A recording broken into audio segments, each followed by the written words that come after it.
Down.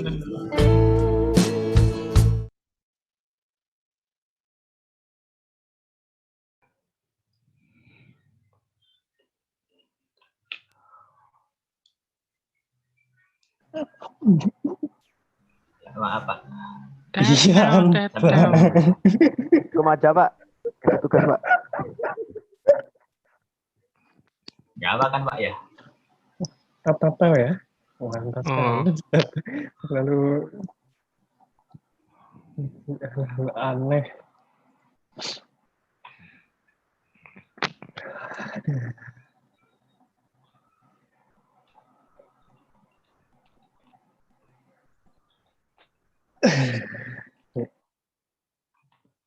Bentar.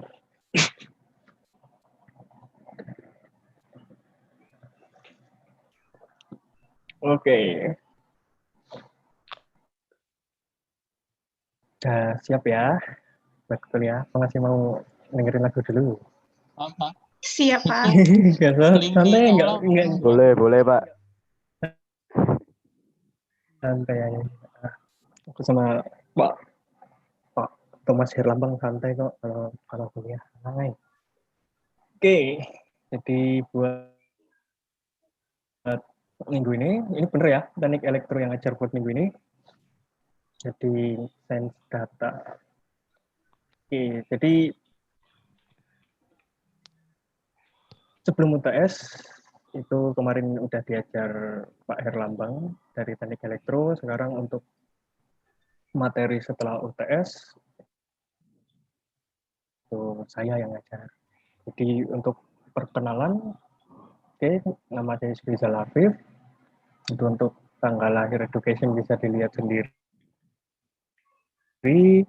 Kalau misalnya kemarin Pak Herlambang lebih banyak fokus di penelitian, terus di akademik lah satunya, research dan kalau aku jauh lebih banyak di teknisnya, di proyek, di intinya banyak hubungan sama industri. Bisa dilihat untuk pengalaman proyek yang sudah saya lakukan sama PLN, Pelindo, Pertamina, TPS, dan Krakatau Engineering dulu tempat saya kerja. Nah, untuk perkenalannya, nggak usah banyak-banyak. Oke, jadi kemarin sempat disinggung sama Pak Herlambang sebelum UTS, kalau teknik elektro itu ada 5 bidang minat.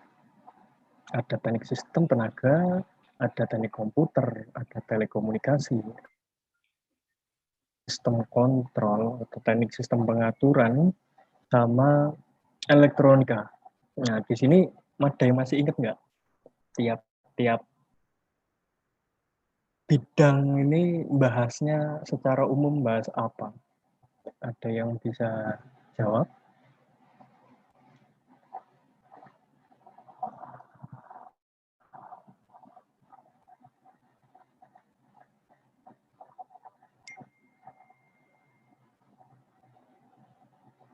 Lupa? Saya Pak. Yuk, silakan.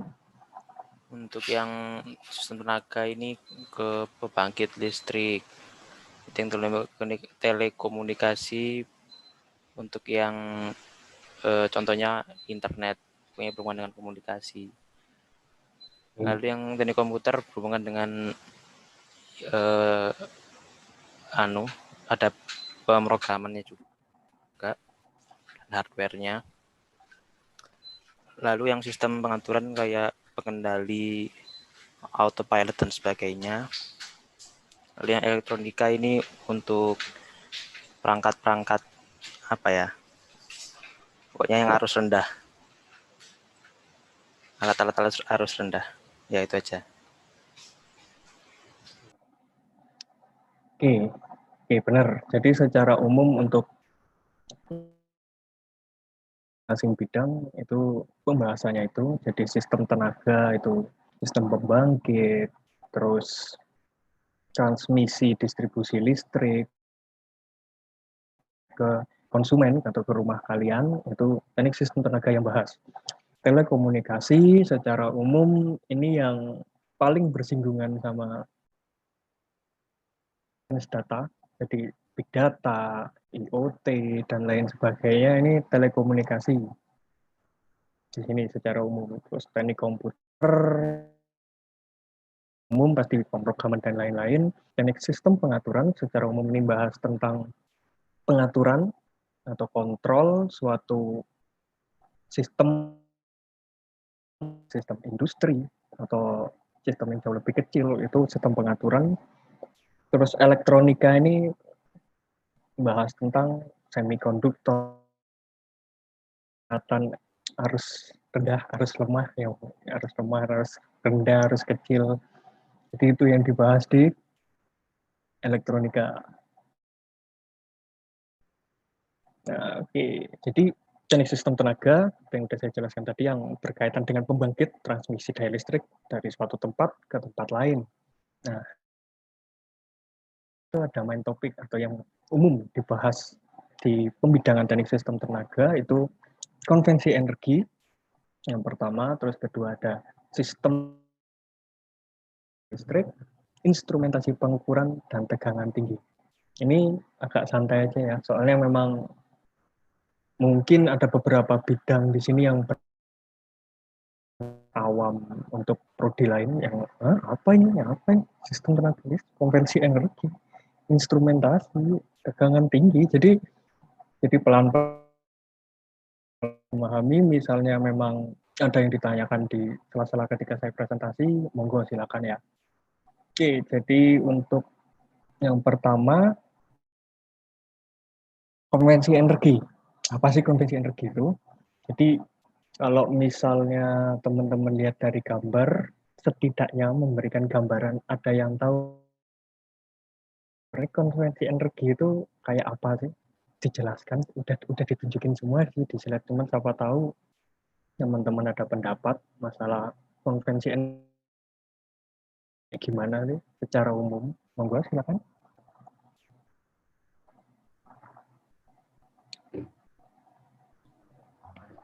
Pak, saya mau tanya Pak, konversi energi itu kayak penerapan ini nggak sih yang apa sih hukum kekekalan energi itu loh Pak. Jadi energi itu nggak bisa dimusnahkan tapi bisa kayak dikonversi gitu Pak. Oke, tidak bisa dimusnahkan, bisa Oke. Berarti secara konsep itu kan basic konsep sekali kalau yang itu bisa masuk ke sini. Contoh kayak misalnya kalau misalnya teman-teman lihat ada di renewable energy, solar energy, wind energy, cahaya matahari, panas, terus kecepatan angin dan lain-lain, nggak bisa dihancurkan atau nggak bisa dihilangkan lah sampai kiamat nanti. Cuman ini benar, jadi sistem konvensi energi itu kayak mengembangkan prinsip itu. Jadi dari yang sebelumnya energi panas itu tidak bisa ditransformasikan menjadi listrik, jadi cuman mungkin buat mainan kaca pembesar, bakar kertas, dan lain-lain kalau misalnya masa kecilnya bahagia.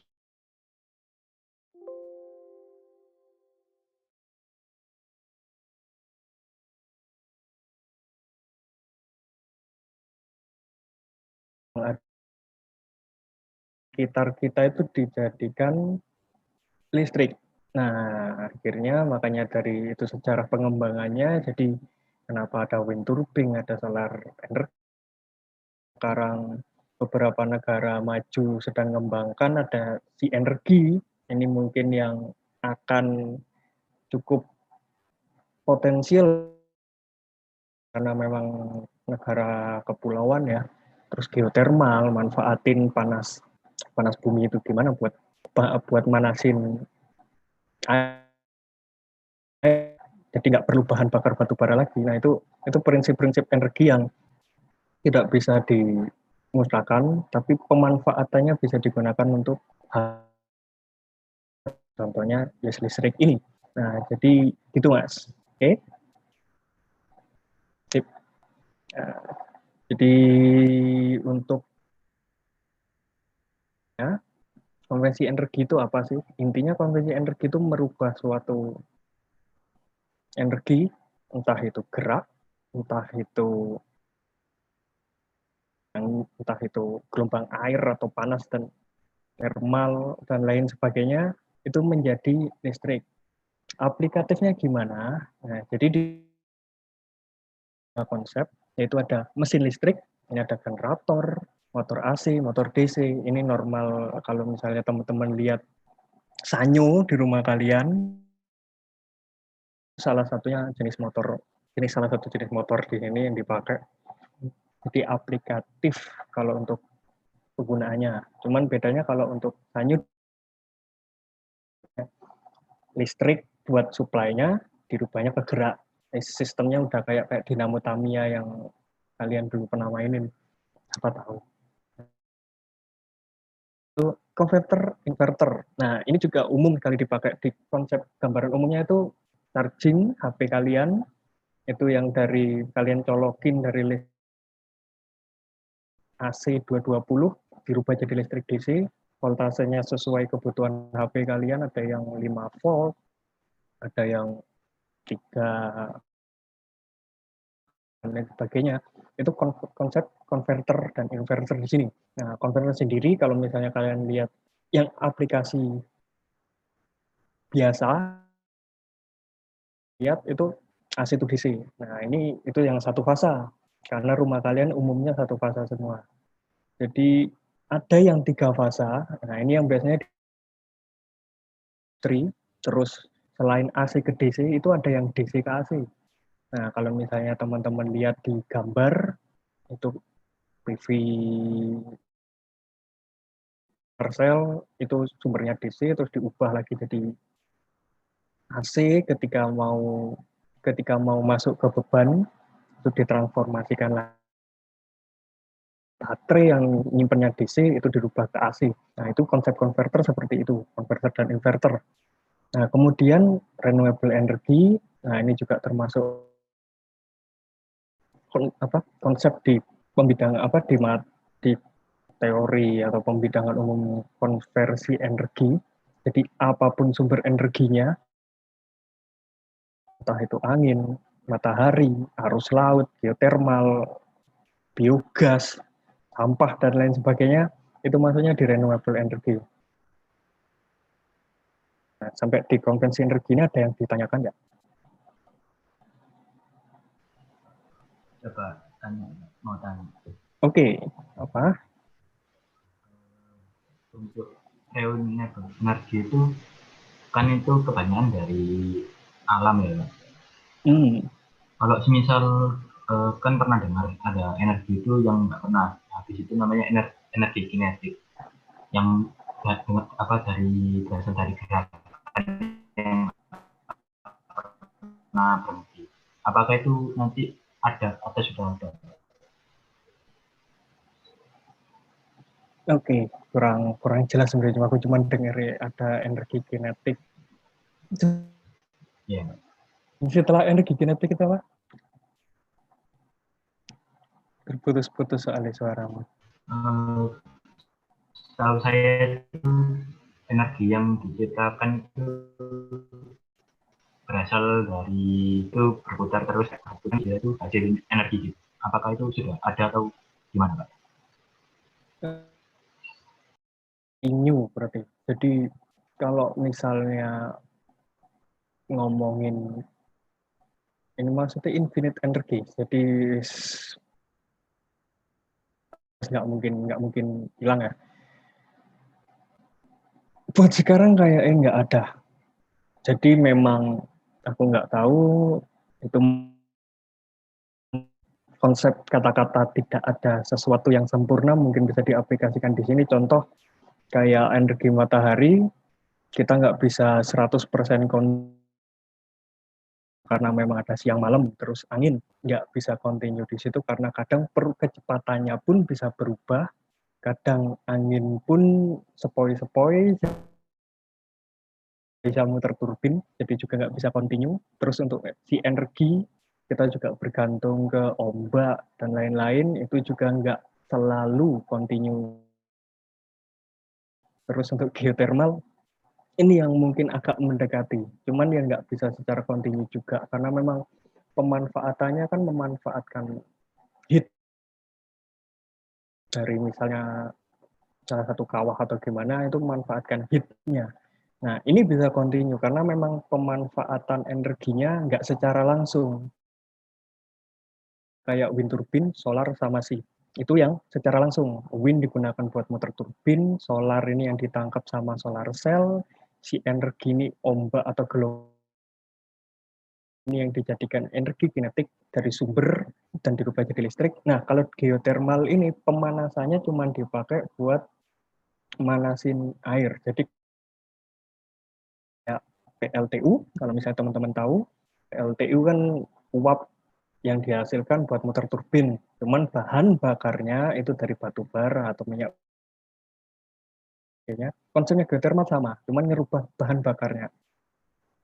Jadi nggak secara langsung geothermal ini dijadikan energi, proses sumber energinya itu yang dipakai buat bikin gas itu, bikin bukan gas, uap itu tadi buat muter turbin. Jadi bilang continue ya untuk sementara ini mungkin belum ada, karena memang continue itu infinite, continue dan lain sebagainya itu berarti kamu bicara tentang kecepatan airnya, kecepatannya harus stabil, semuanya harus sama. Misalnya dalam 1 jam panas yang dihasilkan, kecepatan itu harus benar-benar sama, misalnya 10 ya 10. Ketika turun itu berarti udah beda lagi konsep infinite-nya. Kalau itu untuk yang di energi itu sih mas, paham nggak? Nggak terlalu bulat. Bisa dipahami. Jadi intinya kalau misalnya mungkin iseng atau gimana, yang energi kinetik tadi yang paling real kelihatan itu yang kinetik ya, bukan gerak turbin atau gimana, itu yang energi. Mungkin teman-teman bisa coba search atau gimana, itu dia kayak kalau misalnya di Amerika atau di mana di negara-negara maju itu di lautnya kan kadang ada yang ngambang itu. Nah, itu kayak ada kayak ada suspensi kalau misalnya di mobil. Jadi gelombang naik turunnya itu yang dipakai buat jadiin sumber energinya.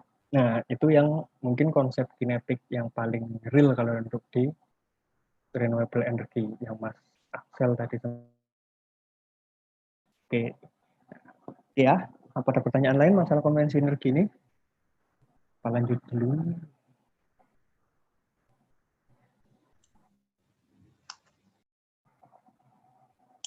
Lanjut dulu kalau gitu ya. Nah, jadi tadi udah konvensi energi. Nah, di sini ada sistem tenaga listrik.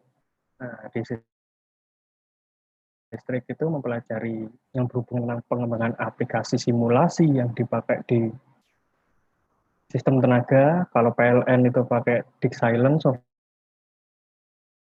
Terus industri itu umumnya pakai ETAP. Ada juga yang konsepnya pasti pakai MATLAB dan lain sebagainya. Dan menganalisis permasalahan yang ada pada listrik. Contohnya, ketika rumah kalian mati lampu, apa sih yang terjadi? Ternyata setelah dianalisis, oh ternyata ada kabel distribusi listrik terjadi kesalahan atau misalnya ambruk, ada ketindihan pohon atau gimana. Nah ini yang itu di hal-hal seperti sistem tenaga listrik. Secara mendalam itu ada mutu ya, jadi transfer daya dari entah itu generator atau di rumah kalian PLN itu sampai ke beban. Nah ini metode-metodenya ada Gauss-Seidel, Newton-Raphson, fast decouple, Ini metode yang biasanya dipakai untuk perhitungan load flow. Terus ada short circuit. Nah, short circuit ini kayak gangguan. Kalau misalnya kalian bayangin itu konslet, misalnya kabel kipas kalian digigit tikus atau gimana, nah itu salah satu contohnya short circuit.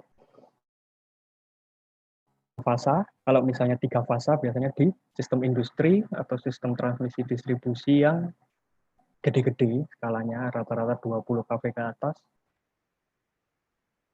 Power system stability, nah ini ada transient stability atau harmonic. Misalnya kalian pernah tahu kenapa kok tiba-tiba kalian redup atau gimana, guys? Kemungkinannya dua, kalau nggak lampunya mau rusak, ya voltase listriknya yang bermasalah. Nah, itu power stability di sini yang bahas tentang itu. Terus habis itu modeling. Nah, misalnya teman-teman kalian lihat, ini ada generator, trafo, terus ada grid, garis ini ada grid, atau misalnya kalau gardu induk. Nah, di sini ini yang dimodelkan. Jadi tiap peralatan kayak generator ini ada bentuk matematikanya. Trafo kemudian ada bentuk matematikanya. Ini sendiri gridnya ada. Nah, jadi semuanya itu dirubah ke bentuk matematika agar perhitungan gangguan, load flow, terus transiennya, harmoniknya itu jauh lebih mudah. Misalnya kita pakai sistem asli untuk menghitung kayak gitu, yang pasti bakal merugikan konsumen karena masa cuma mau ngetes listriknya dimati nyalain kan ya konsumennya sambat nanti. Nah itu gambaran tentang sistem tenaga listrik. Sampai di sini ada yang mau ditanyakan tentang sistem tenaga?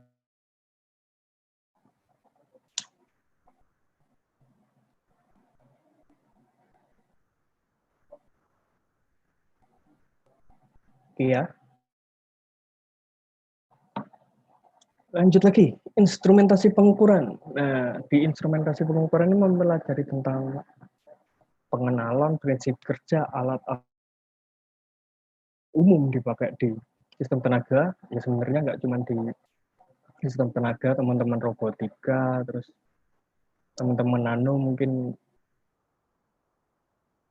juga bersinggungan dengan peralatan-peralatan ini, voltmeter, ampermeter, alat-alat umum lah.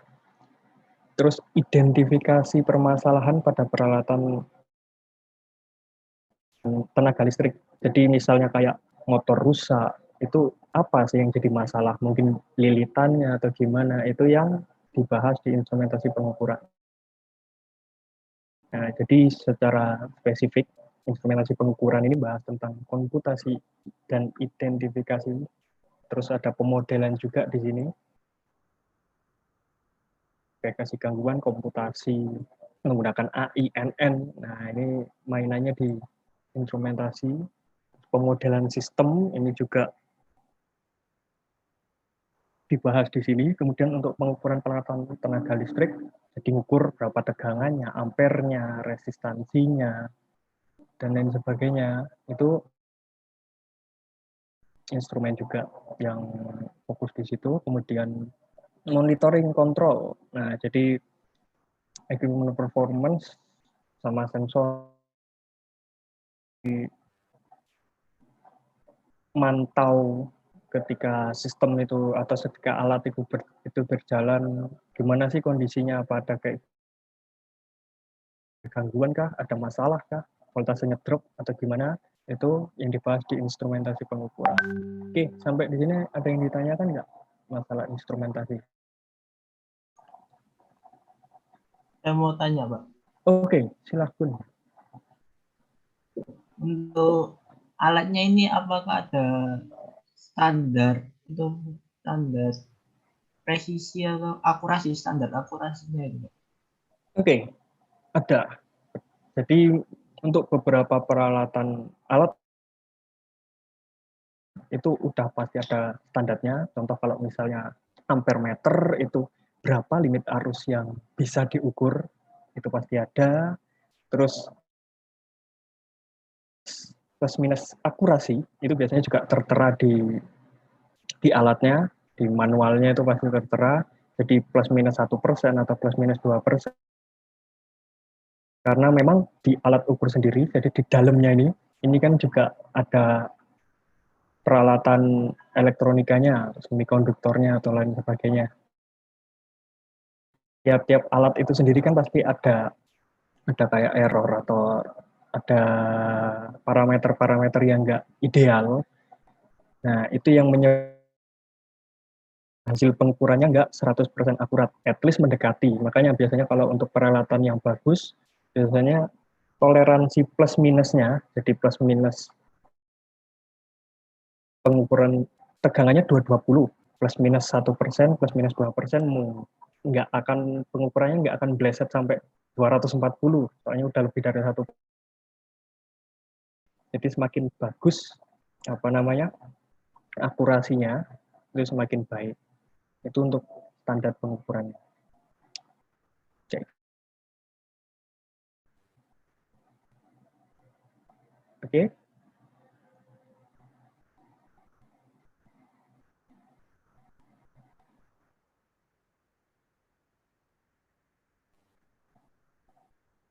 Tapi ramai sekali. Oke. Ada pertanyaan lain masalah ini? Instrumentasi pengukuran. Dijelaskan untuk yang sensor itu, Pak. Oke, kalau untuk sensor, gimana? Mau dijelaskan apanya? Kan kalau buat konsepnya, aplikasinya. Konsepnya, Pak. Oke, jadi untuk sensor ini sendiri biasanya dipakai di pendeteksian gangguan. Contoh, misalnya 100 meter ada kabel listrik ukuran panjangnya 100 meter. Ini ditaruh 3 sensor di ujung sendiri, terus di awal sama di tengah. Nah, ini sensor ini digunakan untuk deteksi itu ada konslet di antara titik awal sampai tengah. Nah, ini dideteksi apa yang jadi masalah di sini. Bisa arusnya, bisa tegangan, mungkin tiba-tiba terjadi short circuit atau gimana. Nah, itu sensor ntar mainnya di situ. Salah satu contohnya. Untuk aplikasi lainnya, ya, jadi nggak cuma untuk identifikasi, misalnya untuk monitoring, itu juga bisa. Jadi teman-teman kalau misalnya pernah tahu sistem SCADA dan lain-lain, kalau untuk sistem industri, monitoring lah, basically. Nah, itu biasanya ada sensor yang dipakai, entah itu sensor power factor lah, arus, tegangan, dan lain sebagainya. Itu nanti intinya aplikatifnya, itu sensor nanti di hal-hal seperti itu. Itu masih gambaran umumnya untuk seperti apa sih pemakaian sensor di sistem tenaga itu kayak gitu. Oke, makasih, Pak. Oke, lanjut kalau gitu. Kemudian tegangan tinggi. Nah, jadi untuk tegangan tinggi ini fenomena tegangan tinggi kayak kegagalan isolasi, bukan isolasi double tip yang biasa kalian tahu, isolasinya beda. Terus fenomena petir sama pentanahan. Nah, di sini kegagalan isolasinya itu ada isolasi gas, padat, cair. Nah, jadi di sini kalau untuk teman-teman tahu, apakah isolasi yang umum dipakai, isolasi hitam, bening, terus coklat, juga termasuk isolasi yang bisa dipakai di sistem tenaga? Ya, intinya sistem isolasi itu kayak jadi sekat pembatas antara bahan yang kena arus atau kena apa sama bahan yang menghantarkan arus. Intinya kayak nyekat pagernya lah, biar nggak terkena langsung. Kalau misalnya teman-teman lihat depan rumah kalian ada tiang listrik beton, di atasnya itu ada 3 kayak donat yang warnanya coklat. Nah, itu isolator juga. Nah, cuman aplikatifnya itu udah banyak dipakai di sistem tegangan menengah 20 40 dan lain sebagainya itu pakai isolator jenis itu. Macam-macam kalau misalnya mau dibedah padat itu apa aja, cair itu apa aja, gas itu apa aja. Banyak udara pun, jadi udara sendiri itu sebenarnya juga termasuk isolasi karena memang udara itu ada nilai resistansinya. Biasanya juga dipakai buat isolasi, cuman yang paling ekonomis karena memang udara di mana-mana ada itu. Jadi salah satu isolasi ekonomis jenis gas itu udara. Kemudian ada fenomena apes atau inras dan lain sebagainya. Kalau misalnya teman-teman lihat ada listrik, mungkin kalau misalnya kalian colokan laptop atau gimana terus ada percikan-percikan api, cuman itu untuk yang di LV, jadi untuk tegangan rendah. Kalau untuk tegangan tinggi, misalnya teman-teman yang di sini, itu di gardu induk, itu biasanya umum terjadi kayak gini ketika ada pelepasan beban. Jadi misalnya mau matiin rungkut, jadi switch-nya dilepas, nah itu bakal ada keluar bunga api kayak gitu. Nah, terus fenomena petir, nah, petir terus proteksinya, jadi sambaran petir, daerah area safe atau apa dan lain sebagainya itu yang nanti dibahas di fenomena petir, grounding atau pentanahan. Kalau misalnya peralatan di rumah kalian yang dari CBPLN, circuit breaker-nya itu biasanya pentanahannya cuma ditaruh di tembok. Nah, itu udah salah satu contoh pentanahan. Cuman untuk sistem yang jauh lebih besar dengan alat-alat yang jauh lebih mahal dan jauh lebih gede-gede, 20 kV, 20 MV nggak ada. Jadi 20 kW itu alat-alat motor, generator yang gede-gede, itu pentanahannya contohnya misalnya kalian lihat di gambar ini. Jadi bisa root atau bisa, intinya listrik itu dibuang ke tanah, sisa-sisa arusnya, sisa-sisa intinya itu ya dibuang lah, biar nggak bulat aja di sistem. Jadi ketika itu bulat di sistem itu malah jadi gangguan, makanya perlu di-ground-kan kayak gitu. Di sini ada yang ditanyakan nggak? Iya Pak. Misalnya kalau kita kesetrum gara-gara nyentuh CPU komputer gitu berarti groundingnya jelek Pak. Oke, jadi kalau misalnya kesetrum, yes itu salah satunya karena memang ada efek skin, jadi di bodinya CPU itu bisa jadi groundingnya jelek. Groundingnya jelek itu kayak gimana kalau misalnya di CPU, mungkin titik netralnya kan kalau colokan 2 ada titik netralnya itu nggak menggunakan listrik secara baik, atau mungkin ada ada peralatan yang menyebabkan listrik ke body.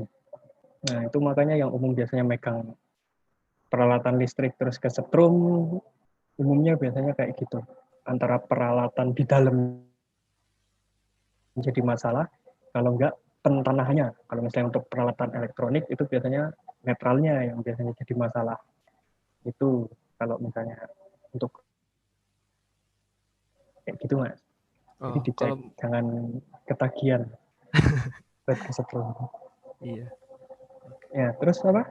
Kalau mau ngilangin gitu berarti di apain ya? Jadi kalau misalnya mau ngilangin kayak gitu, biasanya itu kalau di dalamnya CPU, ini agak bahas CPU. Kalau misalnya udah bahas itu, biasanya dilihat dulu titiknya mana yang emang menghantarkan arus paling gede. Motherboard kah, RAM kah, atau mungkin aksesorisnya, lampu-lampu kedap-kedip diskonya CPU, biasanya kalau teman-teman sekarang kan pakai yang model kayak gitu, itu juga bisa jadi kendala. Biasanya itu mereka akan menyediakan satu titik yang dipakai buat netral. Entah itu di CPU, entah itu di CPU, entah itu di motherboardnya, kan tergantung kalian nancepinnya itu di mana kan ada pluginnya sendiri. Nah itu tuh biasanya mereka akan menyediakan satu titik netral itu yang bisa dipakai, jadi tarik aja kabel satu biji gitu, terus habis itu ditancapin di situ. Harusnya sih ada tulisannya.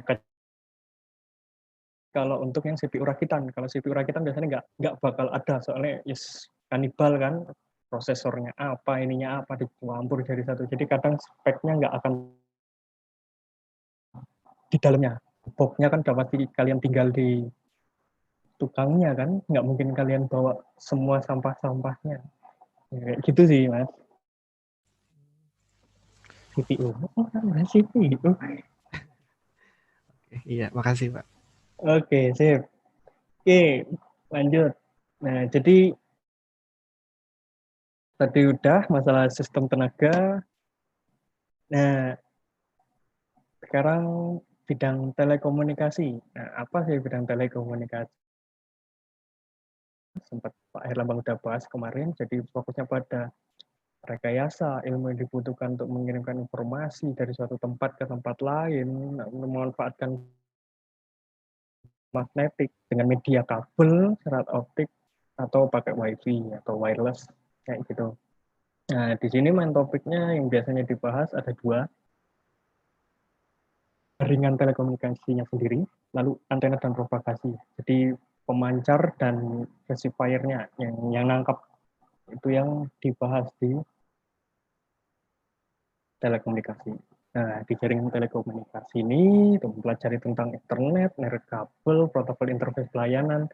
Nah, ini teman-teman sains data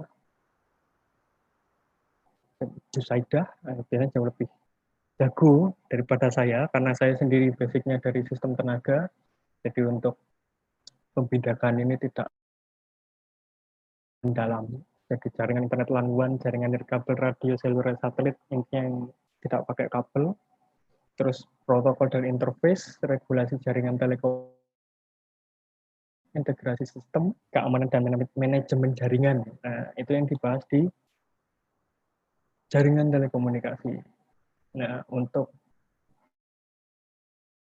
dan propagasi, ini mempelajari tentang prinsip kerja, pengolahan data yang diterima antena, dan propagasi jaringan telekomunikasi. Propagasi sama nutupin. Nah, kalau antena itu membahas tentang gelombang elektromagnetiknya, terus pengolahan sinyalnya,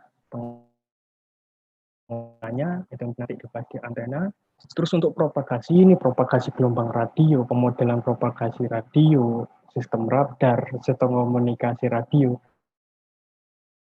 Sini maksudnya jarak. Misalnya dari satu titik, data itu dikirim sampai ke titik lain, range-nya itu namanya propagasi. Jadi itu yang dibahas di di telekomunikasi, pembidangan telekomunikasi. Ya, sampai telekomunikasi,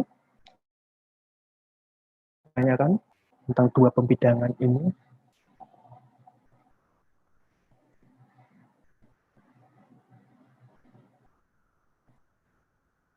Ada pertanyaan, Viv? Oh, apa? Itu bedanya 3G, 4G, 5G apa hanya di kecepatan sinyal? Waduh. Buat. Dalam ya? Dalam sekali. Jadi setahuku, jadi mungkin untuk yang lebih teknis itu bisa tanyakan ke dosen kalian, entah itu langsung aja kalian nembak, Bu Zaidah ini apa? Nah, biar dia yang bingung. Nah, kalau misalnya sepahamku sendiri, jadi 3G, 4G, 5G itu yang pertama pasti kecepatannya beda.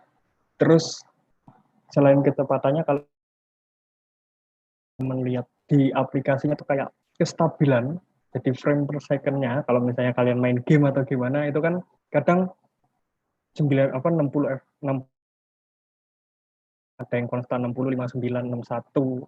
Nah, itu juga yang mempengaruhi. Jadi kadang kalau untuk yang konsep 3G itu loncatnya agak kurang ajar. Jadi kadang di 60, terus tiba-tiba naik 100, terus habis itu turun lagi. Nah, itu untuk di kestabilannya. Untuk komponennya itu pasti beda. Jadi selain kita ngomongin masalah sinyalnya ya, jadi kayak kecepatan, kestabilan itu tadi kan sinyal datanya. Kalau untuk peralatannya sendiri itu udah pasti beda karena memang kayak HP 3G, HP 4G, HP 5G itu speknya beda-beda. Kayak ada HP 3G, terus providernya, internetnya, entah itu Telkomsel, Indosat, dan lain sebagainya, itu dipakai di HP 3G, padahal Indosat 4G nih, tapi kenapa kok 3G-nya nggak bisa? Kenapa kok 4G-nya nggak bisa dipakai di HP-ku? HP Anda terlalu kuno, ganti HP dulu yang bisa mensupport itu. Lalu 4G-nya bisa nyala. Nah, kalau untuk itunya kayak gitu sih yang saya tahu. Kalau misalnya dari hal itu mungkin Mas Herlambang ada yang bisa ditambahkan atau mungkin saya tambahkan ya. Coba saya tambahkan ya. Cuma karena saya memang bukan di bidangnya, saya akan sedikit memberikan pengetahuan sedikit aja. Jadi kita mulai dari 1J. Jadi 1J itu mengacu pada generasi pertama teknologi seluler nirkabel atau telekomunikasi seluler. Punya kecepatan sekitar 2,4 kilobyte per sekon dan memiliki daya tahan yang terbatas, kualitas suara tanpa keamanan yang besar, dan kadang-kadang mengalami panggilan yang terputus-putus, robot call. Jadi ini teknologi ini dipakai di telepon analog, teknologi analog dan ponsel juga. Mungkin kalau zaman teman-teman belum pernah nemu yang namanya HP Siemens yang gedenya segini, ada apa namanya ya ini, antenanya yang panjang. Nah, itu zaman saya sudah nemu itu. Itu mungkin masuk dalam teknologi 5 waktu itu ya masih tergolong 1G kalau nggak salah atau 2G. Nah, ini ada teknologi 2G. Itu munculnya tahun 1990-an. Ini menerapkan konsep CDMA dan GSM. Dengan menggunakan konsep CDMA dan GSM, kecepatan maksimal dari jaringan 2G bisa mencapai 50 kilobyte per sekon sampai 1 megabyte per sekon. Perbedaan antara 1G sama 2G adalah sinyal radio yang digunakan. Kalau jaringan 1G menggunakan analog saja, sedangkan jaringan 2G adalah digital. Jadi, pengiriman telepon itu, pengiriman sinyal itu bisa melalui berbentuk sinyal analog atau sinyal digital. Ya, sekarang konsepnya adalah sinyal digital, nanti diterima, diolah menjadi analog, sehingga bisa diterima dari telinga kita. Kalau 1G itu langsung pakai teknologi analog.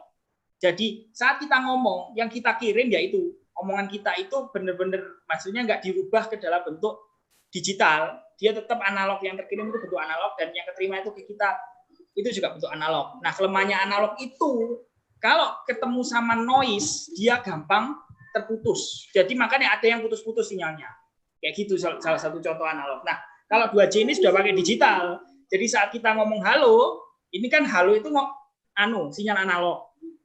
Nah, sinyal analog. Nah, saat dikirimkannya, saat masuk ke telepon, dirubah dulu ke dalam digital, yaitu sinyal nilainya 10101010, dikirim, diterima sama telepon dari telepon di seberang. Nah, dari telepon seberang itu masuk ke telinga kita dalam bentuk sinyal analog. Karena yang bisa diterima sama telinga kita adalah sinyal analog. Itu.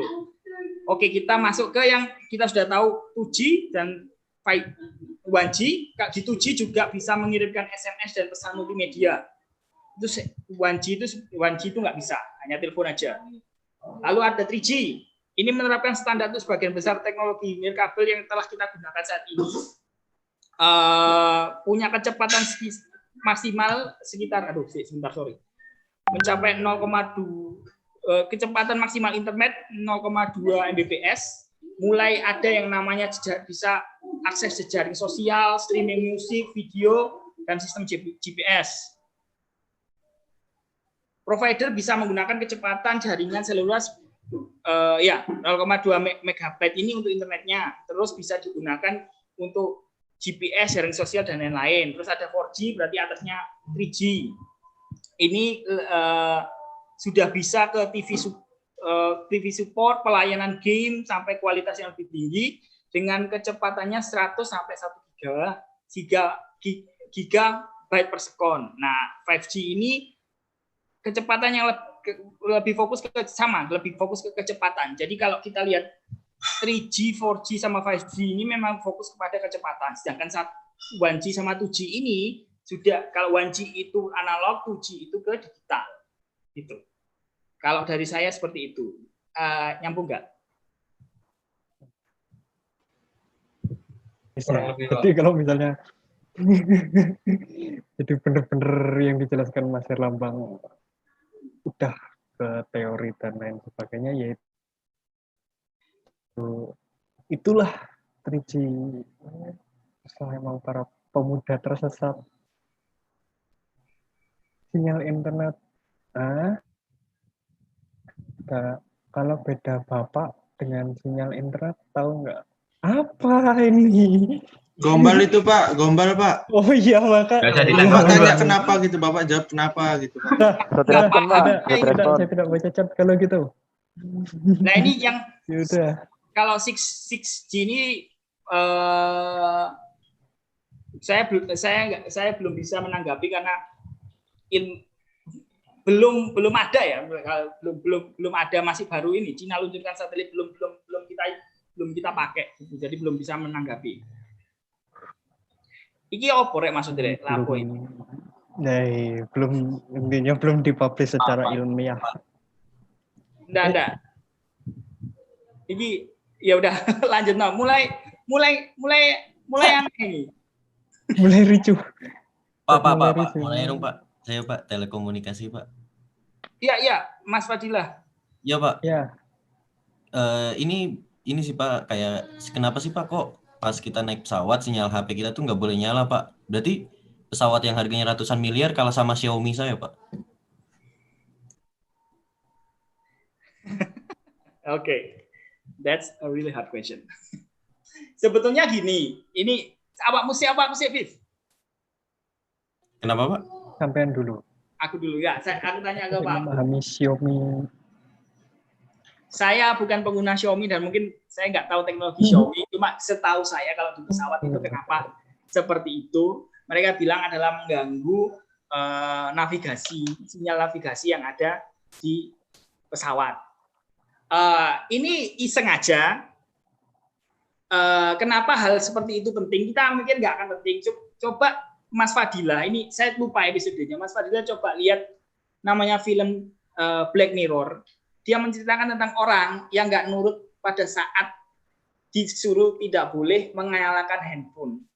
Sinyal handphone. Ternyata sinyal handphone itu bisa mengefek pada suatu peralatan dan mengakibatkan pengguna itu orang yang menggunakan handphone itu sampai meninggal. Itu salah satu contohnya.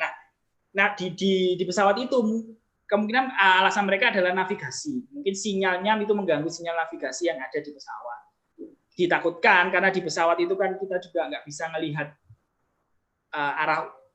nggak bisa melihat mana arah dengan benar kalau nggak pakai navigasi. Ditakutkannya mungkin tersesat, mungkin seperti itu kalau dari saya.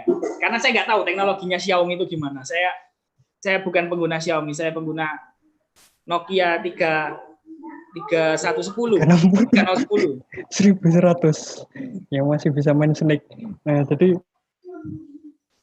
kalau misalnya dari aku, sepengetahuanku aja ya, kalau dari prakteknya, soalnya salah satu pelaku yang diceritain Pak Herlambang tadi yang nyalain sinyal HP WiFi portable atau gimana, itu salah satunya saya, karena memang saya pernah nyoba. Anggapannya gini, kenapa kok HP nggak boleh dinyalain, WiFi dan lain-lain yang berbasis sinyal itu nggak boleh dinyalain. Basically itu kayak standar operasi. Contoh kalau misalnya kayak teman-teman kalian tadi yang tanya mas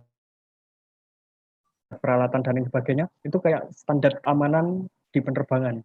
Apakah ketika kalian nyalakan HP, ceter sinyal 3G atau 4G dan lain sebagainya, langsung berdampak ke pesawatnya? Enggak. Jadi itu kenapa kok benar-benar disuruh matiin, cuman untuk meminimalisir kondisi-kondisi yang tidak diinginkan. Karena memang udah jatuhnya ke keselamatan, udah nggak ada toleran kalau untuk itu. Makanya benar-benar ketat.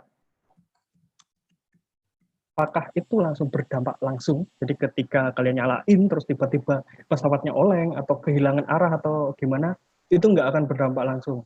Makanya ketika pesawatnya tadi katanya mahal dan lain sebagainya, itu pasti standar safety-nya akan jauh lebih bagus. Cuman daripada daripada kita kayak cari masalah, menyepelekan, menjadi takabur, at least safety yang pasti diutamakan. Cuman kalau misalnya ditanya apakah langsung berdampak ketika kita nyalain, nah, enggak kok, enggak langsung. Cuman jangan dicoba. Jadi masalah kalian seperti saya pada saat itu langsung dimarahin. Oke, jadi untuk penjelasannya kayak gitu. Jadi enggak langsung kok Mas. Enggak langsung. Kalau misalnya apes ya wis. Cuman kalau misalnya apakah itu langsung mengganggu sistem? Ya. Tapi enggak. Jadi memang pasti ada kualitas yang dimiliki tiap-tiap maskapai untuk menghandle itu dari jenis pesawatnya dan lain sebagainya. Semakin mutakhir teknologinya, semakin bagus teknologinya, itu bisa semakin bagus. Cuman daripada apes menanggung resiko yang pesawat yang kalau misalnya terjadi apa-apa ruginya sampai miliaran rupiah, turu tono ae. Anggapannya maskapainya wis ketat no ae daripada lah nantinya. Kayak gitu. Itu untuk konsepnya regulasi sih kalau jatuhnya aturan. Kayak gitu untuk pertanyaan tadi. Oke. Lanjut ya. Nanti kalau misalnya ada pertanyaan yang flashback bahas materi apa pembidangan sebelum-sebelumnya, monggo bisa tetap ditanyakan kok. Nah, terus ada teknik sistem pengaturan. Nah, di sini berkaitan dengan sistem elektronik yang dirancang untuk memberikan pengaturan cepat dan tepat terhadap suatu perintah. Nah, jadi di sini intinya tentang mengontrol suatu sistem. Misalnya kalau di industri itu industri kertas atau industri plastik atau bagaimana, itu diatur ketebalannya, diatur proses produksinya. Jadi ketika masuk fase 1, terus habis itu pindah ke fase 2, ke fase 3, itu yang dikontrol. Jadi satu contoh nih, dan main topik yang dibahas itu ada pengaturan, terus ada sistem. Nah, di pengaturan sendiri mempelajari tentang komponen dan peralatan kontrol, pengaturan dengan komputer, perencanaan, dan analisis teknik pengaturan optimal, serta pengaturan digital. Nah, di sini pengaturan tentang analisa desain sistem kontrol, terus otomasi sistem industri. Nah, ini yang tadi saya bilang PLC, DCS, SCADA, dan sebagainya, otomasi sistem industri. Terus ada kontrol digital, yaitu sistem digitalnya itu sendiri, misalnya dari proses penyampaian datanya, perintahnya, dan sebagainya, itu kontrol digital. Nah, untuk sistem, jadi untuk sistem sendiri belajar tentang analisis dan desain suatu sistem kontrol, pengolahan sinyal kontrol, dan komputasi sistem. Karena kita bicara tentang suatu sistem, kadang itu untuk perhitungannya atau analisisnya paling gampang pemodelan. Makanya misalnya kalian lihat di sini ada controller, padahal ya controller bentuknya sebenarnya nggak kayak gini. Cuman dimodelkan ke dalam bentuk ini agar analisis atau perhitungan mudah. Nah, di sistem pengaturan ini ada komputasi linear, sistem integrasi, terus optimasi sistem kontrol. Nah, ini yang spesifik akan dibahas di sistem. Untuk teknik sistem pengaturan sendiri, apakah ada yang ditanyakan?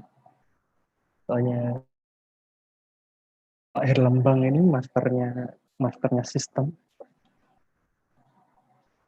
Ada yang ditanyakan masalah sistem kontrol? pengaturan harus benar. Mungkin tak tambahi penjelasannya. Oke, Jadi monggo Mas. Saya lebih ke arah ke pekerjaan.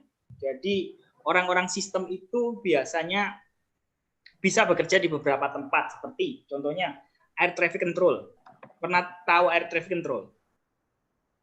Jadi dia yang ngatur datang perginya suatu pesawat di suatu bandara. Nah, orang-orang yang melajari suatu sistem itu diajari bagaimana caranya mengoptimasi, ini kan ada optimisasi sistem kontrol. Bagaimana mengoptimisasi suatu kasus. Suatu kasus kita akan modelkan secara matematis. Let's see tadi penjadwalan pesawat kapan siapa yang berangkat duluan, siapa yang pergi duluan, itu bisa melakukan dimodelkan secara matematis dan bisa dioptimisasi mulai dari menggunakan bersama apa namanya ya, kayak Lagrange atau optimasi-optimasi yang lainnya, atau bahkan menggunakan konsep API. Lalu bisa juga salah satu pekerjaan yang ada di sistem penawar waktu itu, saya waktu S2 itu pernah ada penawaran beasiswa dari perusahaan, dari pemerintah, penawaran S3 untuk riset yang diberikan oleh pemerintah Inggris untuk mengatur jalan, untuk mengatur kira-kira berapa jalan yang harus ditambah sehingga kemacetan yang terjadi di daerah Liverpool itu bisa berkurang beberapa persen. Nah, di sana yang dibutuhkan adalah orang-orang yang, itu adalah ilmu yang dipelajari oleh orang-orang sistem. Jadi bagaimana kita mengoptimasi sesuatu. Jadi lawan dari teman-teman sistem ini adalah kalau matematik di Indonesia ini berkembang, maka lawan orang-orang sistem itu adalah orang-orang matematik. Jadi mereka persaingannya melawan orang-orang dari matematik. Karena kalau di matematik kita nyebutnya sebagai operation research, di mana kita mengoptimasi suatu hal. Contoh lain adalah saat anggaplah teman-teman mau bikin soto ayam dalam kapasitas yang besar. Agar bumbu-bumbunya sesuai dan tidak rugi, itu kita juga bisa menggunakan pendekatan optimisasi sistem kontrol dan komputasi linier untuk menyelesaikan permasalahannya. Let's see, untuk bikin 4 porsi soto ayam, kita perlu bawang 4, bawang putih 4, bawang merah 3, terus kunir dan lain-lain. Nah, itu jumlahnya itu bisa disesuaikan dengan pendekatan matematis dan bisa dihitung menggunakan dan bisa kita optimasi sehingga kita akan lebih untung. Nggak tahu kalau desain data mungkin kira-kira ada nggak ya yang kayak seperti itu? Mungkin ada, saya kurang tahu. Cuma di elektro orang-orang sistem lah yang berurusan dengan optimasi seperti ini. Kalau ke kontrol ya umumnya kita bisa lihat kayak kontrol industri, tangan robot, bagaimana kontrol suhu suatu ruangan, let's see AC yang bisa mengatur suhunya sendiri, itu berarti sistem kontrolnya sudah sistem kontrol yang closed loop, di mana dia bisa mendeteksi dengan sensor, oke, jumlah orang seperti ini, maka AC-nya harus tak turunin dinginnya sehingga lebih dingin. Oh, ternyata orangnya tinggal 1, maka tak naikkan suhunya. Kalau di industri kayak di belt conveyor, oke, sekarang waktunya belt conveyor-nya sudah mengukur kayak di belt conveyor kira-kira kecepatan belt conveyor-nya seperti apa. Lalu kayak kalau di industri apa namanya ya, semen gitu kan kita gimana menghancurkan batu-batuan, berapa kecepatannya dibutuhkan untuk menghancur batu-batuan, batu kapur itu bisa masuk ke industri. Dan umumnya kalau sistem kontrol lebih ke arah kalau dikontrol lebih ke arah di pengaturan lebih ke arah manufacturing, terus robotik, industrial robotik, terus sistem-sistem otomasi. Kalau sistem itu lebih pada bagaimana mengoptimisasi suatu permasalahan. Itu kalau dari saya. Mungkin ada pertanyaan. Pak, saya mau tanya, Pak. Apakah di gedung SNM sudah menerapkan smart building? Kan berarti itu yang kayak penerapan AC bisa diatur, ada kelas jam segini nanti mulai nyala jam berapa AC-nya. Itu kan berarti termasuk apa smart building ya? Apakah di gedung SMM ini, gedung manajer sudah diterapkan smart building itu, Pak? Setahu saya belum, Mas. Setahu saya belum. Cuma dan mungkin bisa digarisbawahi smart building nggak hanya itu, smart building itu juga bisa membangkitkan energi sendiri tanpa kita mengambil energi dari PLN. Tapi setahu saya belum. Karena yang saya tahu AC dinyalakan, kita yang ngatur suhunya. Oke, kurang dingin, oke kurang ini, kita yang ngatur suhunya. Belum. Mungkin teman-teman kita nggak menargetkan, oke, mungkin teman-teman sini pengen penelitian PKM di situ, let's see ya. Tapi jangan tembak gedungnya langsung, ruangan kuliah. Contohnya membangun smart room dengan iki AC ini lebih otomatis, lampunya itu bisa nyala dan hidup sendiri kalau ada orang. Itu kalau waktu saya tinggal di kos-kosan saya waktu di Liverpool itu gitu. Jadi kalau nggak ada orang, lampunya mati sendiri, dead. Begitu saya jalan, lampunya nyala, gitu. Cuma yang menakutkan adalah peteng, kita masuk peteng, kita jalan nyala merono nang pojokan setan ini satunya. Cuma ya itu seperti itu. Tapi memang seremnya seperti itu. Sama saya seperti itu, kalau pulang malam ya serem. Tiba-tiba lampu nyala, pojokan setan nangis. Ya itu salah, belum ada di STM belum ada. Mungkin bisa dijadikan ide. Ya, peteng itu gelap, sorry, saya orang Sidoarjo. Peteng itu gelap, gitu. Seperti itu. Dan tapi di gedung STM belum. Itu setahu saya. Gak apa-apa, iseng-iseng aja. Kalau mau bikin karya tulis itu iseng-iseng aja. Karena teman saya dulu juga iseng-iseng bikin karya tulis soal smart building. Dia sampai dipanggil presentasi di Perancis. Idenya tentang smart building. Sekarang jadi dosen di PNS dia. Itu dari saya.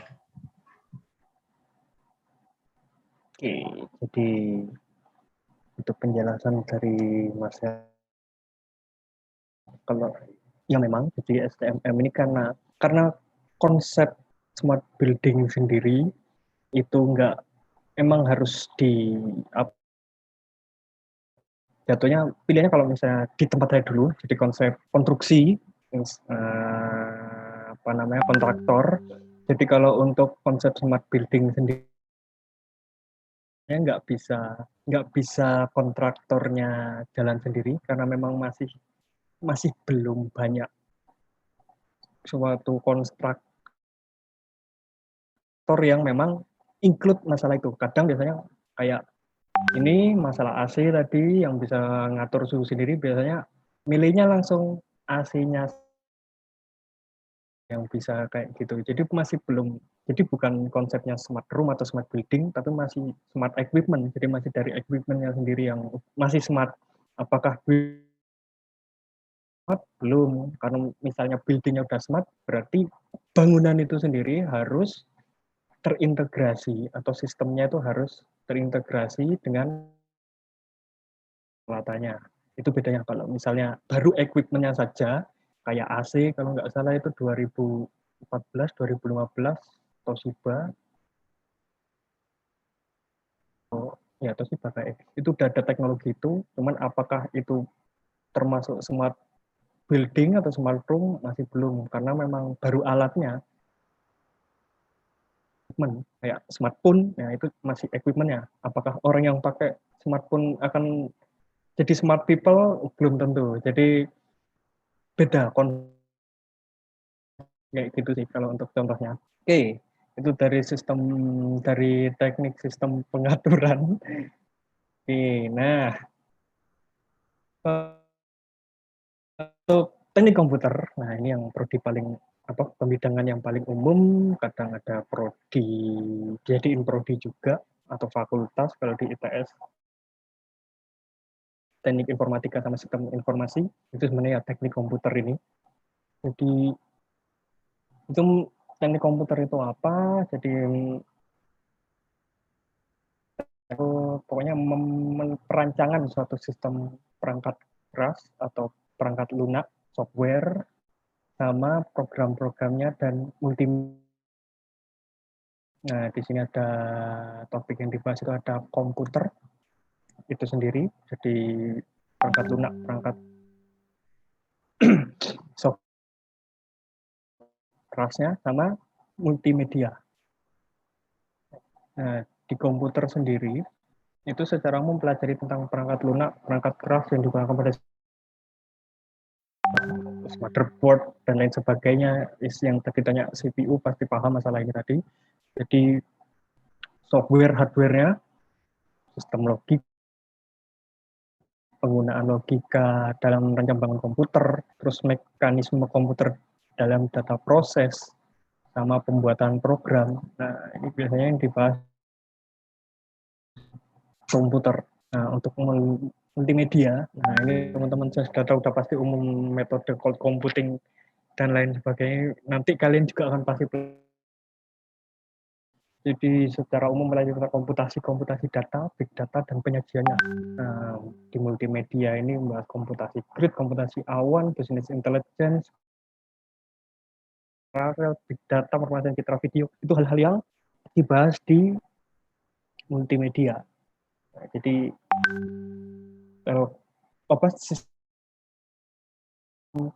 telkom yang tadi prodi pembidangan telkom sama salah satu materi di teknik komputer ini yang bersinggungan langsung sama sains data. Oke, dari telekomunikasi yang ditanyakan dulu. Telekomunikasi, teknik komputer yang ditanyakan dulu.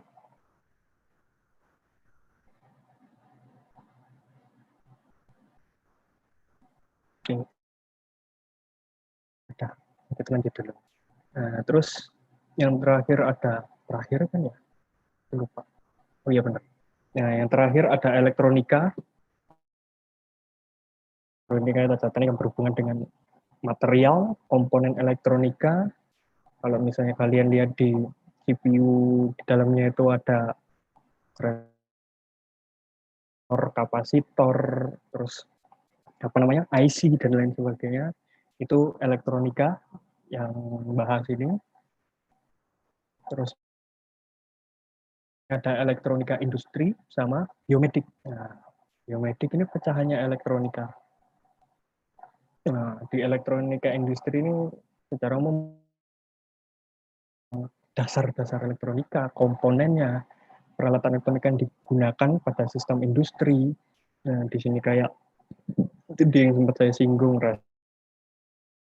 kapasitor dan sebagainya, op-amp, penguat, itu juga elektronika dasar. Di elektronika dasar membahas tentang op-amp, terus otomasi industri, aktuator, terus pemrosesan sinyal, robotika dan otomasi. Nah, ini kalau untuk elektronika industri ini temenan sama sistem kontrol tadi, karena memang peralatan yang dikontrol itu mayoritas pasti ada peralatan semikonduktornya, jadi saling berhubungan. Untuk pembidangannya itu berhubungan sekali elektronika sama sistem kontrol sama biomedik. Nah, teman-teman yang kemarin PKKMB pasti alatnya sebelahnya tempat kalian Jumatan itu ada ARTA. Nah, di biomedik ini bahas tentang sistem kontrol, mekanisme komputasi, aplikasi yang aplikasinya pada peralatan-peralatan digunakan pada bidang biologi atau kesehatan. Jadi fokusnya untuk peralatan seperti peralatan kesehatan yang jadi lupa nama-nama alatnya. Jadi itu untuk di biomedik. Nah, secara fokusannya ini desain peralatan medis, jadi desain peralatannya, terus pengolahan sinyal dan citra sinyalnya misalnya kayak detak jantung dan lain sebagainya itu diolah jadi dalam bentuk sinyal dan jadi kayak inputan untuk pemrosesan selanjutnya. Habis itu ada teknik klinis, teknologi untuk individu berkebutuhan khusus. Nah, ini yang biasanya teman-teman lihat di berita-berita, misalnya kayak tangannya nggak ada terus diganti tangan mekanik, terus habis itu kakinya kalau nggak kayak kejuaraan yang memang untuk teman-teman yang kondisinya agak kurang, itu ada perlombaannya sendiri. memiliki mekanisme. Nah, itu salah satu penerapan di biomedik. Terus habis itu mungkin kedepannya salah satu yang apa namanya yang dikembangkan itu kayak sinyal syaraf di otak manusia itu dijadiin suatu pemodelan, kemudian nanti digunakan jadi kontrol. Misalnya kayak kalian cuma butuh merem mikir mau diapain terus tiba-tiba itu terkontrol sendiri. Nah, itu yang kayak teknologi dan pengembangan masa depan, karena memang berkaitan langsung dengan manusia, dengan entah itu syarafnya, entah itu kondisi tubuh dan lain sebagainya. Itu yang nanti bahas. Oke. Nah, terus pembidangan di teknik elektro. Nah, jadi di STMM ini untuk sekarang ada 2, sistem tenaga sama teknik sistem pengaturan. Di sini kenapa kami ada 2, karena memang dari dosennya sendiri, saya, Bu Lili, Mas Herlambang itu dari sistem tenaga, terus Pak Prisma, terus Bu Diajeng itu dari sistem kontrol, sistem pengaturan. Nah, juga sistem kontrol, jadi 2 bidang ini dikuasai Mas Herlambang.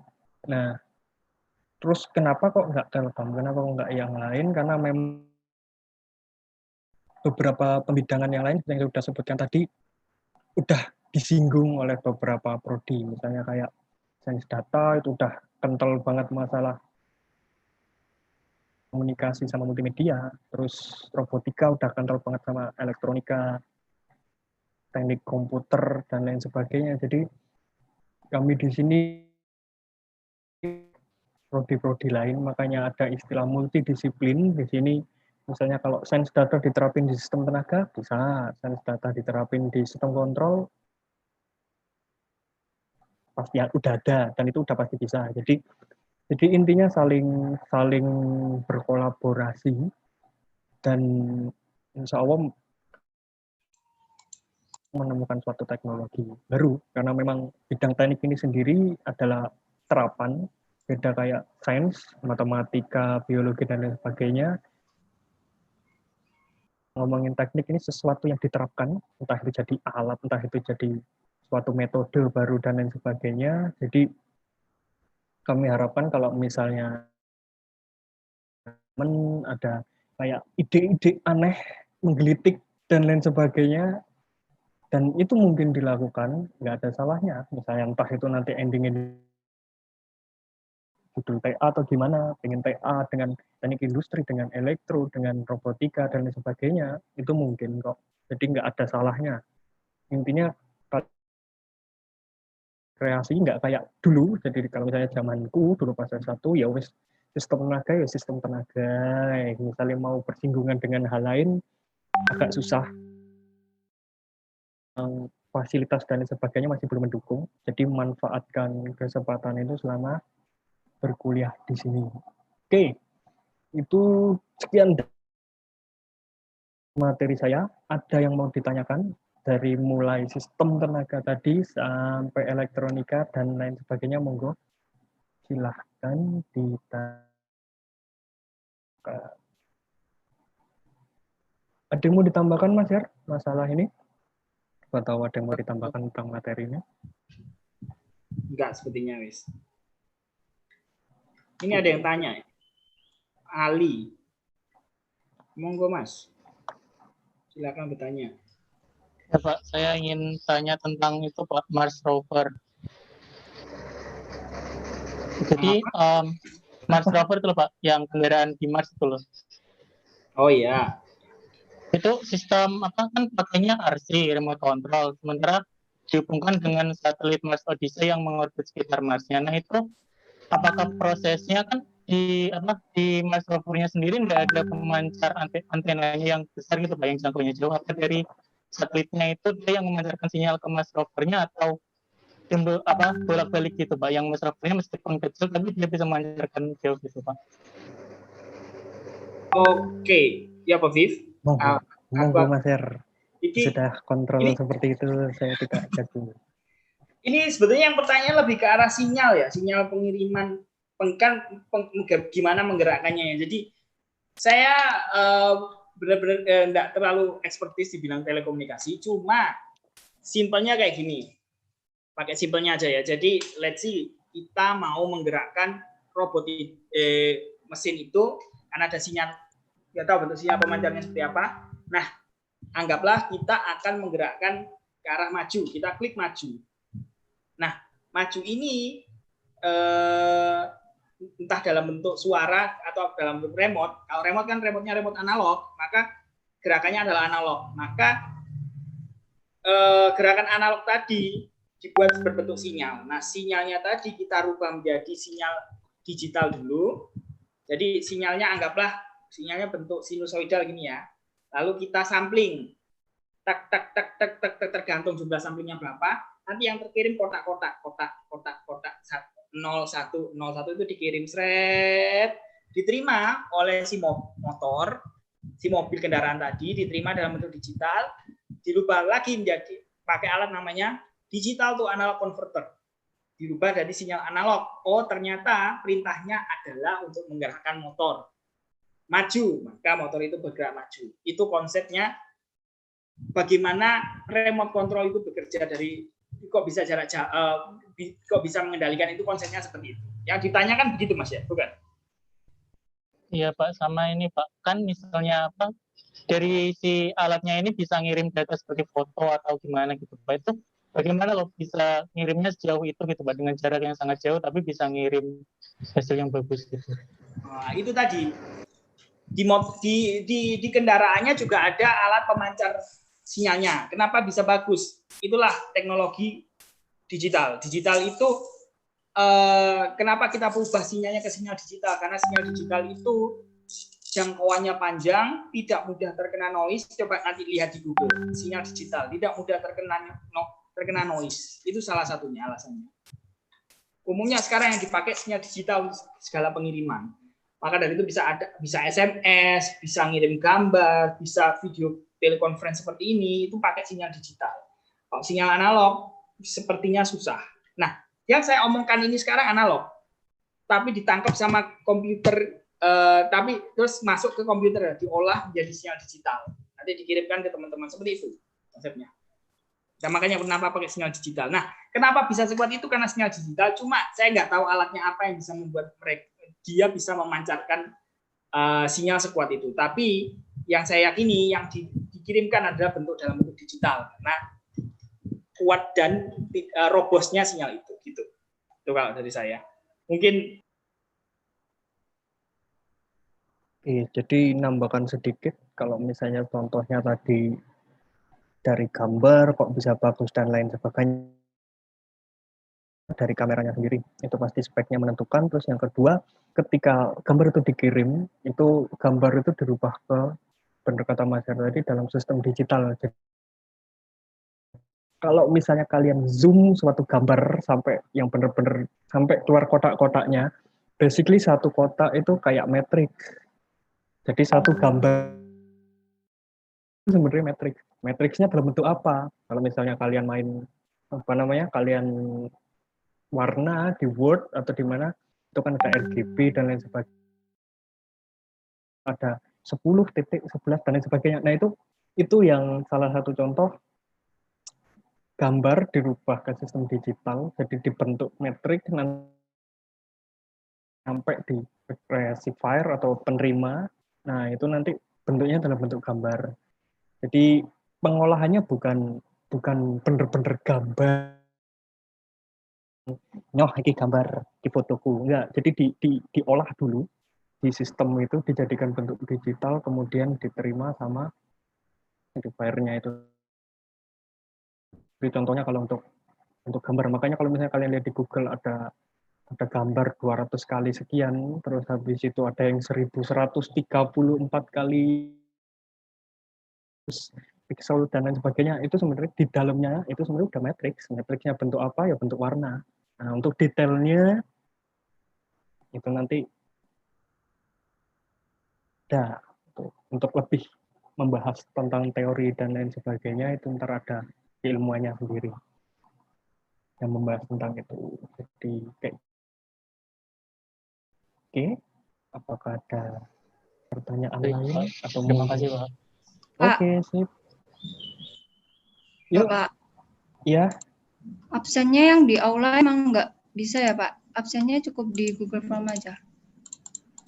nah itu kemarin aku sebenarnya kayak gini. Kalau misalnya kalau buat aku sama Mas Her di Google aja nggak masalah karena memang aula kan kadang sering error. Nah kalau misalnya Bu Saidah dan Bu Rati itu biasanya kayak gimana? Ikuti aja. Kalau misalnya emang nggak bisa ya nanti tinggal nanti tak bilang ke Bu Rati sama Bu Saidah kalau aulanya error gitu aja sih. Cuman yang pasti Google itu dulu udah pasti harus absen di situ ya. Iya, makasih, Pak. Oh, iya. Pak izin bertanya. Oke, ada pertanyaan. Oke, silakan. Mungkin pertanyaannya lebih agak ngawur, Pak. Jadi saya itu sering nonton film time travel. Kenapa di film time travel itu identik dengan listrik tenaga tinggi gitu, Pak, buat memindahkan seseorang ke waktu yang lain gitu. Contohnya saya di Back to the Future, mereka pakai flux kapasitor yang tenaganya itu setara dengan tenaga petir gitu, Pak.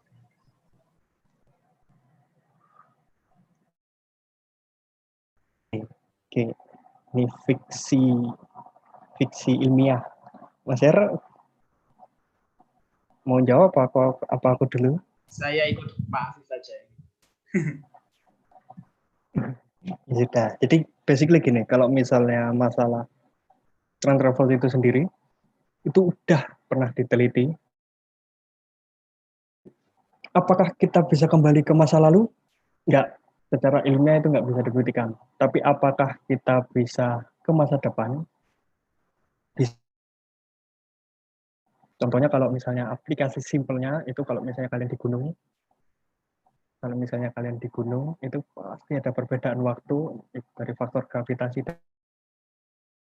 Kayaknya itu udah salah satu faktor penyebabnya kenapa ada perbedaan waktu dan misalnya kayak di sini masih kerasanya 2 jam terus tiba-tiba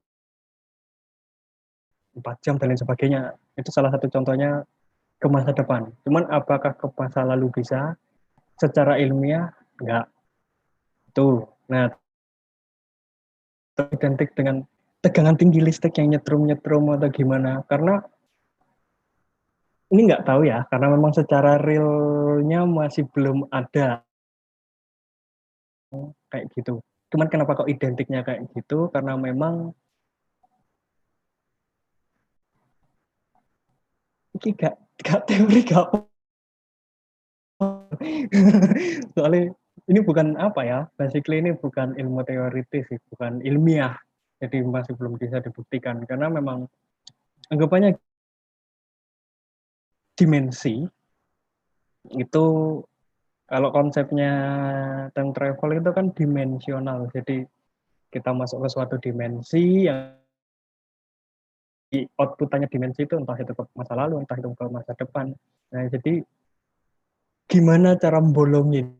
Jadi bisa apa ya intinya? Bisa kayak bentuk lubang lorong waktu atau gimana? Karena memang fenomena itu bisa jadi kayak percikan apinya dan sebagainya itu kita lihat deh. Nah, real. Jadi kalau misalnya teman-teman lihat di situ ketika dimensinya kebuka terus alat-alatnya nyetrum ada bunga api dan lain sebagainya karena efek listrik sama isolasi udara ini real. Jadi memang ada dan ini memang ada fenomenanya. Tapi apakah terus listrik ini membentuk suatu lubang dimensi waktu dan lain sebagainya? Enggak. No, enggak. Jadi cuman kayak fenomena udara bertabrakan, isolasi udaranya tabrakan sama listrik, makanya sampai keluar bunga api kayak gitu. Nah, itu realnya. Cuman fiksinya listrik tadi terus membuka suatu ruang dimensi di masa lalu itu enggak, aplikasinya enggak kayak gitu. Masih belum ada, bukan enggak ada sih. Mungkin ke depannya enggak ada yang tahu, mungkin di 3000 atau kayak gimana mungkin ada, enggak tahu. Untuk sekarang itu masih belum ada. Cuman fenomena apinya di udara dan lain sebagainya itu udah ada. Dan travelnya nggak tahu pakai alat kayak gitu masih belum buat sekarang. Kayak gitu sih Mas. Itu nggak Makasih, teknis Pak. ya. Jadi yang percikan Iya. jadi yang percikan apinya itu teknis, cuman kalau konsep dimensinya itu tadi masih fiksi lah. Makasih, Pak. Yuk. Nah. Terus ada pertanyaan lagi untuk Saya mau tanya, Pak. pembidangan di teknik elektro. Yuk, silakan. Ini kan tadi yang grounding kan, contohnya kan grounding dari petir, Pak. Kan berarti listriknya petir itu kan dibuang ke tanah. Itu apa nggak dijadiin listrik lagi aja, Pak, petirnya itu? Apa bisa? Oke. Pertanyaan yang sama kayak kemarin di TE. Apakah petir itu bisa jadi sumber energi? Mungkin. Apakah sekarang bisa? Belum. Karena memang peralatannya handle. Contohnya kalau misalnya, simple contohnya, kalau misalnya kalian bayangin ngecas HP, dulu 8 jam baru bisa full. Cuman karena berkembangnya teknologi, ada yang 1 jam udah bisa full, ada yang gimana. Nah,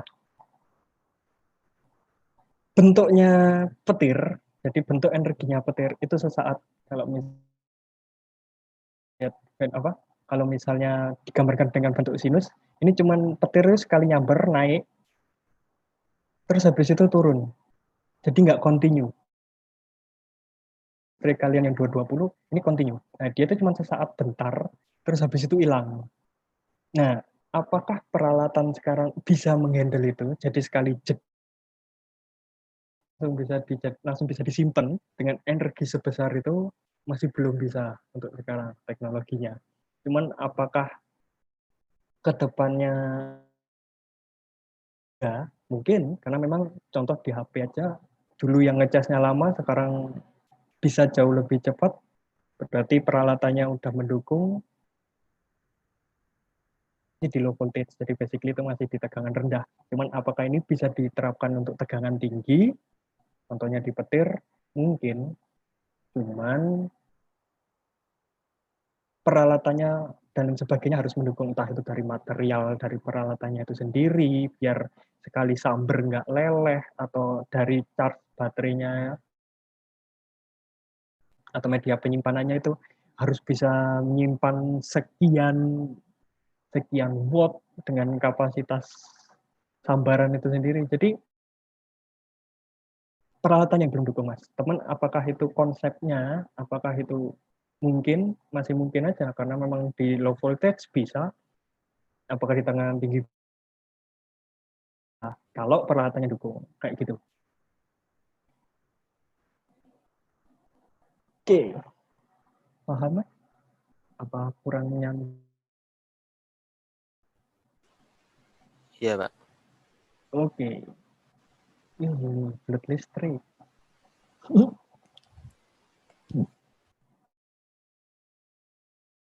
Nih, lihat. Ada pertanyaan lagi, sekalian tak lihat chat-chatnya nih.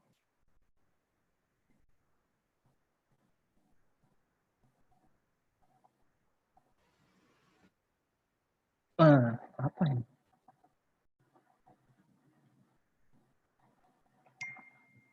Oke. Ini tak kasih salah. Aku nggak tahu ini bahasa apa, cuman tadi ada yang tanya penangkap petir. Nah, jadi konsepnya ini ada dua. Penangkap petir sama penangkal petir. Dua ini ada. Cuman yang dipakai buat sekarang itu penangkal petir. Jadi ada namanya, kalau misalnya kalian lihat, biasanya kayak penangkal petir, bukan yang kayak itu ya, bukan kayak pipa tok. Jadi kayak di atasnya itu kayak ada buletannya atau ada aksesorisnya yang bentuknya aneh-aneh. Itu penangkal penangkal petir. Biar apa? Jadi dia itu peralatannya itu sendiri itu kayak memberikan ion-ion negatif.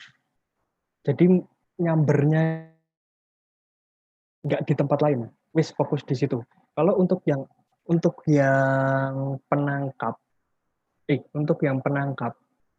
oh enggak kebalik konsep.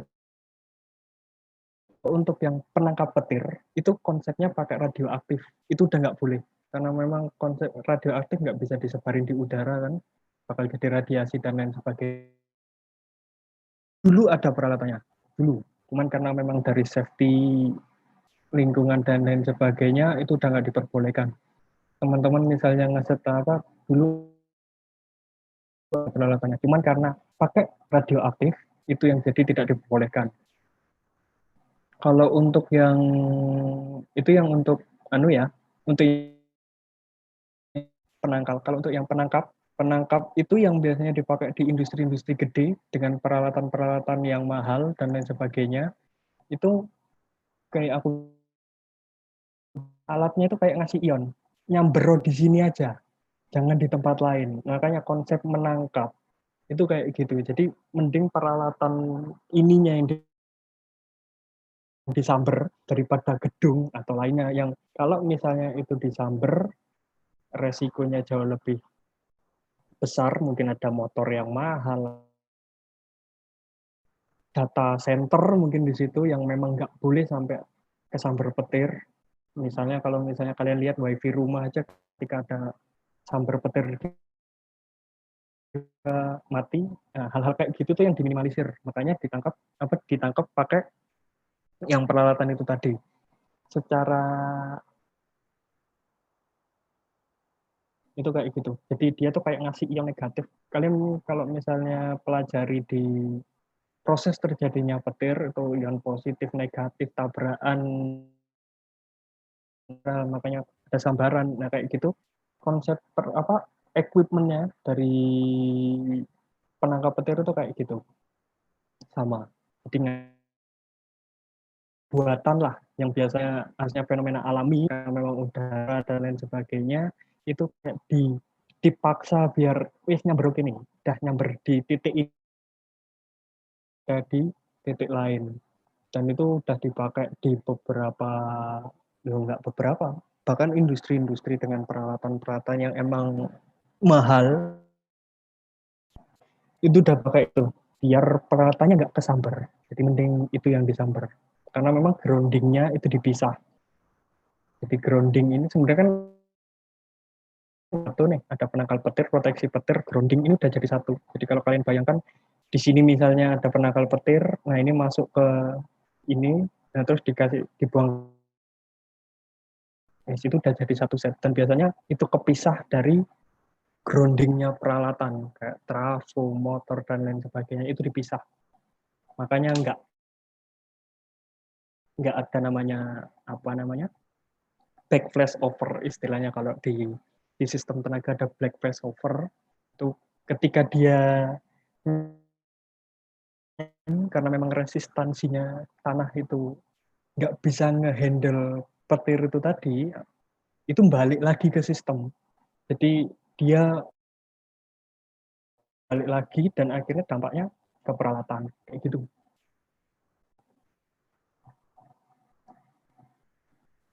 Ini ada yang tanya, bagaimana batu bara kok bisa menghasilkan listrik seperti yang ada di Python? Iya, awak mau bagus. Bagaimana batu bara bisa menghasilkan listrik? Sampai, aduh, aku ngelak kerennya terus. Oke, Pak. Jadi simpelnya seperti ini sebetulnya. Batu baranya itu digunakan untuk bahan bakar. Let's see, kita mau membakar listrik tenaga uap, bahan bakar untuk memanaskan air. Air dipanaskan, uap diubah, menghasilkan uap. Uapnya tadi itu diatur sedemikian rupa supaya mempunyai tekanan yang tinggi. Nah, uap tadi digerakkan menuju turbin. Turbinnya berputar karena ada tekanan dari uap, tekanan kayak semprotan uap semprotan uap yang ke turbin itu sehingga turbinnya berputar. Turbinnya berputar, turbin ini nyambung ke generator. di bagian rotor namanya. Jadi di generator itu simpelnya ada stator, ada rotor. Nah, masuk ke rotor. Rotornya berputar. Nah, simpelnya rotornya berputar, ada stator. Statornya ini dikasih suatu eksitasi, sehingga eksitasi itu arus eksitasi, sehingga stator itu kalau nggak salah suatu alat konduktor, sehingga saat dialiri arus dia menimbulkan medan magnet. Nah, medan magnet yang saling, ya ini di rotornya sendiri ini, eksitasinya bisa di rotornya. Nah, saat rotor berputar, tadi itu ada medan magnet karena ada arus dimasukkan ke suatu peralatan alat konduktor, maka ada magnet. Lah, rotornya tadi diputar, medan magnetnya akhirnya medan magnetnya bergerak menimbulkan gaya gerak listrik. Lalu medan magnet yang berputar tadi melalui stator dihubungkan ke suatu beban. Nah, saat ada medan yang berubah terhadap waktu itu dihubungkan ke beban, maka timbullah arus. Dari arus itulah arus listriknya muncul. Seperti itu sebetulnya konsepnya. Jadi permainan medan magnet. Mungkin Pak Afif ada yang mau menambahkan, mungkin ada saya yang keliru antara stator sama rotornya di untuk PLTU itu di eksitasinya di rotor apa stator? Mungkin. Monggo, Pak. Oke. Ingatku di rotor. Jadi untuk konsepnya udah sesuai yang dikatakan Mas Herlambang tadi. Cuman untuk pertanyaannya, bagaimana bisa batu bara menghasilkan listrik? Intinya batu bara sendiri itu kayak sumber bahan bakar. Dah. Setelah itu, seperti yang air lambang tadi, dari air yang menjadi uap muter turbin menghasilkan listrik. Basic konsepnya kayak gitu. Cuman untuk lebih teknisnya lagi, itu yang tadi udah disinggung, ada eksitasi dan lain sebagainya, ada induksi dari rotor, stator, akhirnya stator berputar, itu mekanisme yang turbin itu tadi. Nah, itu nanti urusannya orang elektro lah, simpelannya kayak gitu. Nah, terus ini Excel tanya Nikola Tesla kok dihilangkan, padahal kan itu bisa menghasilkan listrik terus-menerus. Penemuan yang mana dulu ini? Soalnya setahu aku tahunya sih yang pernah baca nggak perlu kabel. Kan kalau yang terus-menerus itu yang mana? Yang motor diputar atau gimana? Mas Axel. Tolong. Ini apa?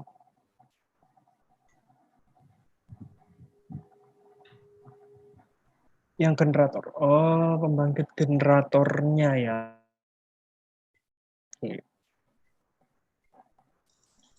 Terus menerus. Simpelnya gini. Kalau kalian dulu sempat berita yang pas waktu kepengurusannya Presiden SBY, itu ada orang yang menginisiatif menemukan sumber energi listrik yang tak terbatas. Pernah dengar ya Mas ya? Itu pernah sempat rame di berita, dan ternyata ilmuwan, jadi ketika ilmuwan mencoba untuk melihat konsepnya terus prakteknya gimana, itu nggak bisa. Jadi intinya apakah menghasilkan listrik terus menerus seperti yang prinsipal tadi,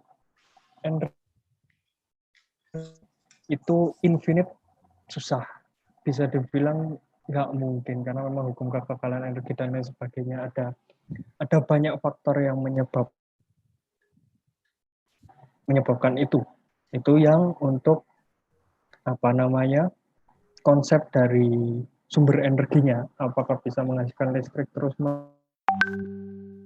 kita tinggal santai, tidak perlu bekerja dan sebagainya, tidak perlu ke tambang batu bara untuk menghasilkan energi dan lain sebagainya, nggak bisa. Jadi infinite masih belum possible buat sekarang. Terus grounding, apakah bahaya untuk kesuburan tanah? Waduh, apakah dampak negatif untuk tanah. Nah, jadi apakah baik untuk tanah atau enggak? Tergantung, Mas. Kadang-kadang kalau kita ngomongin grounding, itu grounding yang hitungannya arusnya gede dan lain sebagainya, itu di sektor industri, pabrik. Apakah di pabrik tersebut perkebunan teh? Apakah di dalam pabriknya tiba-tiba ada perkebunan apel atau sirsak dan lain sebagainya? Kan enggak. Jadi rata-rata kalau sektor industri ya berarti sektor itu steril untuk peralatan industri itu sendiri. Apakah itu ada dampak negatif? Pasti. Ketika memang arus yang masuk ke tanah itu terlalu besar, pasti ada dampaknya. Makanya di grounding itu sendiri biasanya tempatnya itu steril, nggak ada apa, jadi bener-bener safety lah. Makanya nggak ada misalnya kayak di pabrik baja, terus di dalam tempat pengolahan bajanya sebelahnya ada perkebunan apel yang pegawainya tinggal ngambil buah-buahnya, enggak. Makanya jarang terjadi hal itu. Itu untuk grounding. Nah, untuk Tesla coil, nah ini yang aku maksud tadi.